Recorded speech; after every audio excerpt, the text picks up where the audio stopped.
Have you ever heard charcoal that sounds like this?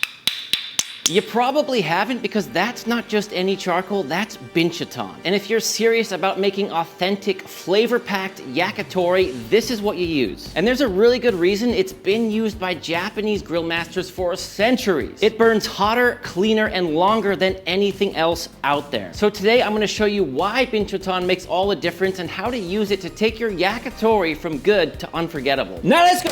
Before we begin, I need to clarify one very important thing. I'm using the yakitori technique in terms of how I cook it and what I use to cook it. However, I'm not using traditional Japanese recipes. I'm doing 3 of my own marinades that I know are tried and true. They are absolutely incredible. I'm just combining 2 worlds, so don't come after me in the comments. So with that said, let's talk about the charcoal. This stuff is incredible. First of all, just listen to this.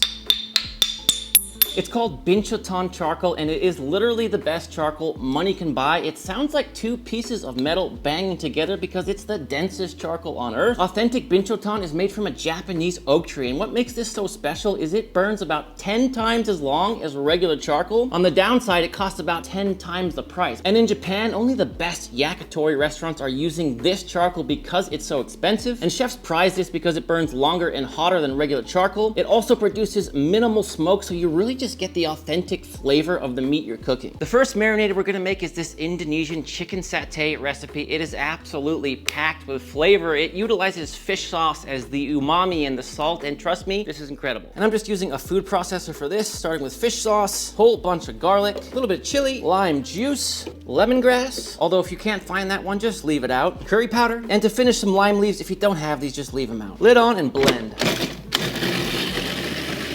And after a minute of blending, we're gonna stream in our avocado oil. You could use another neutral oil if you wish.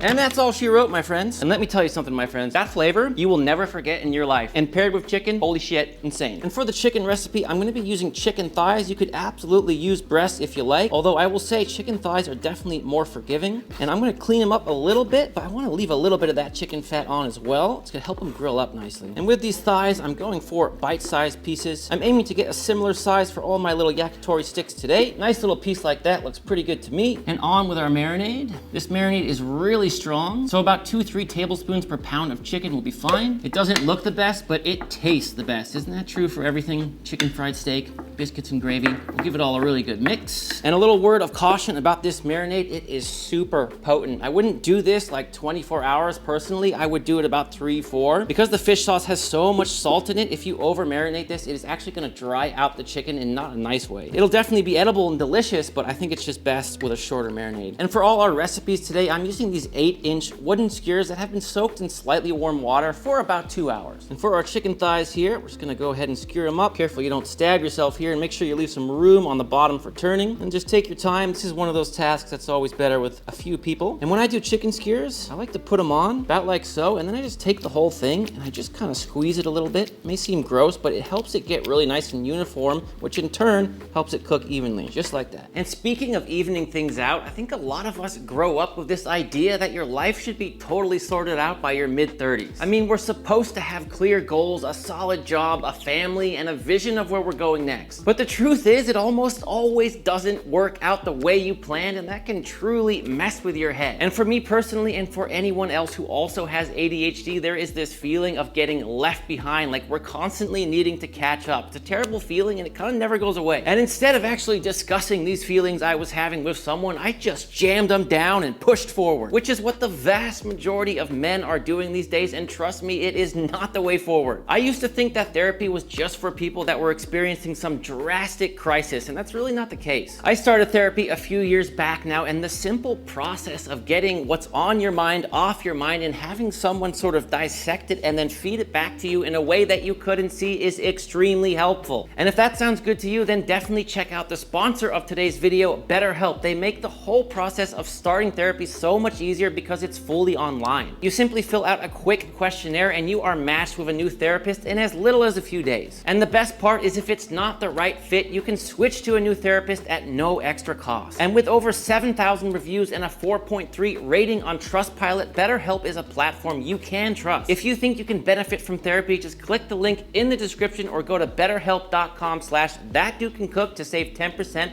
off your first month of therapy. Thank you, BetterHelp, for sponsoring this video. Now let's get back to the recipe. recipe. The second marinade we're gonna make pairs incredibly with beef because it's a soy, sesame, garlic, ginger, chili marinade. It just slaps every single time. And for this one, I'm gonna use a mortar and pestle. You could absolutely use a food processor if you like. And here I'm starting with a rough chop of garlic, ginger, and chilies, and a tiny sprinkle of salt. You don't need much at all just to help it grind. And let's get to it. And you may be wondering why do the extra work by using a mortar and pestle. And in my observation, it's always just better when you smash it by hand. I don't know why, but it is. Once that's nice and pasty, you can still have a little bit of texture. We're gonna add our soy sauce. The next ingredient is Bachan's Japanese barbecue sauce. No affiliation here. I just seriously love this stuff. And plus, it's made in my hometown, Sebastopol, California. I don't know where it says it, but somewhere. Rice vinegar, lime juice, sesame oil, and some white pepper. I feel like the white pepper works really well with this specific marinade. And I also like to finish with a little bit of avocado oil just to help that meat grill up nicely. But you do have the sesame as well, so you don't need much. And my beef of choice for these skewers is picanha. You could use any other kind of cut you like, but picanha is gonna be absolutely incredible here. And you can do them as big or as small as you like, but for yakitori, we really want sort of bite-sized pieces. I'm gonna slice that slice in half, and then from here,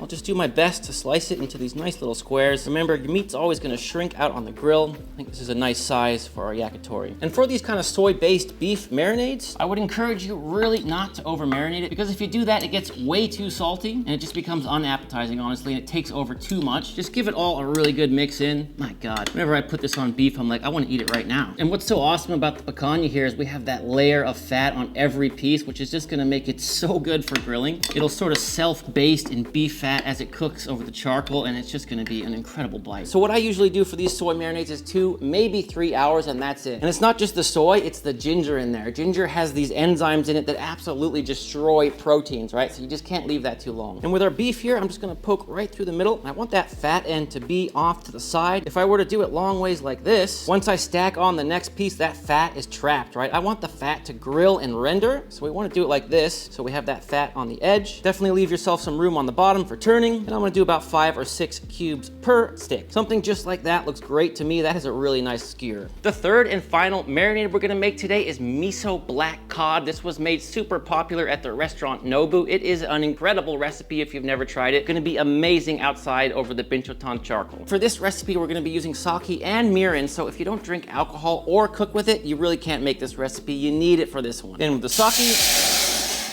probably had that pot a little bit too hot for that. I wouldn't recommend. And in with the mirin. Heat's just on medium. And after 5 minutes, it's reduced by half. I'm gonna turn the heat all the way down to low. And then we're gonna be adding in a whole bunch of sweet white or sweet yellow miso, and a little bit of white sugar. The original recipe calls for way more sugar. I tone it down quite a bit. Then just whisk in the miso and sugar until it's completely dissolved. And once it's all worked in, just kill the heat. And then we need to cool this marinade down. And for this dish, you do want to use black cod, but if you can't find it, just use regular cod. My wife actually got me this fish for my birthday. This is what wives get their chef husbands for birthdays. Whole black cod. And it's been in the freezer ever since, but now I'm ready to finally use it. And I highly suggest you leave the skin on. Just make sure it's scaled. If not, you'll have to scale it yourself like so. I'm gonna slice off that tail. I'm gonna slice that for a halfie. I'm gonna slice these for thirdsies, trying to get a little bit of skin for each bite. And just like the picanha and chicken, trying to do a similar size. Just gonna make this look really nice when we serve it. It's gonna be a lot easier to cook when everything is the same size. Once your marinade has completely cooled down, you can go ahead and add it to your fish. My God, this is exciting. Gently mix with this one. You do not want to break up that beautiful cod. And unlike the other marinades with this one, you can actually go for a long time, even up to 48 hours. Although having said that, I'm literally just doing a couple hours today because I don't really have time. But if you do, please. You spent the money on the cod, you made the marinade, you found the sake, you found the mirin. Do it in advance. It can only do you a lot of good. And now with our skewers here, I'm actually going to just poke straight through the middle of the black cod. And I want to leave a skin side exposed, right? I don't want to have it like this because then it won't grill. I need to have it exposed to the heat. And definitely leave yourself some room on the bottom for turning these. And that's all she wrote, my friends. Take your time. Try to make these look as uniform as possible. I'm only going to do about 5 pieces per. This is expensive fish. I think that's a really nice portion right there. And here's a great trick for any kind of grilling. Half an onion sitting in a little oil, and we'll use that to clean up our grill. And not only will that clean it, but it'll leave this beautiful onion scent. It really is the ultimate way to clean it. And you want to start with whatever takes the longest first. So we're going with our beef. We'll throw the chicken on over here. Just keep a little space between that and your beef, obviously. The fish we'll do last because it's going to cook really quick. And after just about 2 minutes, I'll give these a little flip. That's definitely a little bit too charred. This one looks about perfect, but be careful. You know, I can lower down my coals a little bit to help. If one's overcooking, always move that to the side. We'll give that chicken a flip after about 3 minutes. Nice light char. Again, rotate when you're grilling, just about like this. About 2.5, 3 minutes either side for the beef. Very happy with it. Let's get it off. The chicken I'm gonna do just a little bit longer, but it's looking really good as well. And about 4 minutes either side for the chicken. These look incredible. Let's take them off to rest. And because that beef had a little bit of sugar in the marinade, I'm gonna go ahead and actually use a wire brush to prepare this for the fish. And now that we're cleaned up, let's go in with that black cod. Oh man, the way this smells when hitting the grill. Wow, amazing. And after just about 2 minutes, these should sort of release themselves. Definitely a lot trickier with fish. Around we go. A little bit of charring is absolutely perfect. What you see right there is exactly how they serve it at Nobu. Another 2 minutes and our fish are done, nice and flaky. Let's go ahead and give them a rest. Got my right-hand man Marcus here. Let's give these a shot. I will say, fish, incredibly tricky. In hindsight, here's what I would have done. 1 rectangle-shaped piece of fish per skewer, and I would also just brush it with a touch of oil because it was really tricky to turn these without them breaking. Couple pieces fell off, but honestly, it's not bad. Marcus, yakitori, dude. What should we start with? Chicken. Chicken. Don't stab yourself. Oh, baby. That does the job. I don't know what the job is. Oh, Lord. My wife is real. You'll meet her someday. That's not a like prosthetic prop hand. I'm just gonna hammer it. The clean flavor you get from this, it tastes grilled, but without like this added like kind of gross charcoal taste, if that makes sense. Very clean flavor on the binchotan. That's fire. Seasoning perfect. Just unbelievable grilled chicken. Let's try the beef here. Oh yeah. Nothing wrong with that. You can even save a little marinade and pour it on after like this. That's only gonna do it a lot of good. Not only does that do it good, that's the move, my friends. Woo! And the little fat cap on the picanha. I feel like they can tell I'm starving. I'm just hammering skewers. I don't know what it is about a skewer. It's like a challenge. Just finish as many as you can. I mean, I just inhaled 4 ounces of steak in like 4 seconds. All right, Marcus, here we go. Miso black cod.